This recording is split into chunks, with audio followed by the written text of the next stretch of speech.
எல்லாருக்கும் வணக்கம். நல்லா இருக்கீங்களா? எஸ், நான் எவிக்ட் ஆயிட்டேன். எவிக்ட் ஆன அந்த மொமெண்ட் எனக்கு எப்படி இருந்துச்சுன்னா, என்னால் நம்பவே முடியல. ஷாக்கிங்காக இருந்தது. பிகாஸ் நான் என்ன அந்த இடத்துல அப்போ பார்க்கவே இல்லை. ஆனால் எனக்கு மனசுக்கு ஒன்றே ஒன்று தான் தோணுச்சு, மக்கள் தீர்ப்பாதுன்னா அதை நான் தலைவணங்கி ஏற்றுக்கிறேன். ஏன்னா எப்பவுமே நான் அதை தான் சொல்லுவேன். உங்க எல்லாருக்கும் தெரியாது இல்லை, ஒரு 24 hours குவாரண்டைன் பண்ணுவாங்க. அந்த 24 hours தான் வந்துட்டு என் லைஃபோட மிக கொடுமையான தருணம்.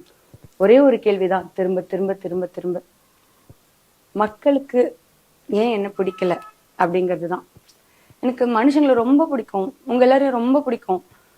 ஸோ உங்களுக்கு என்ன பிடிக்கல, நீங்க என்ன தேர்ந்தெடுக்கல அப்படின்றது என்னால ஒத்துக்கவே முடியல. அந்த 24 hours நான் காலி, டன் மாதிரி இருந்தது.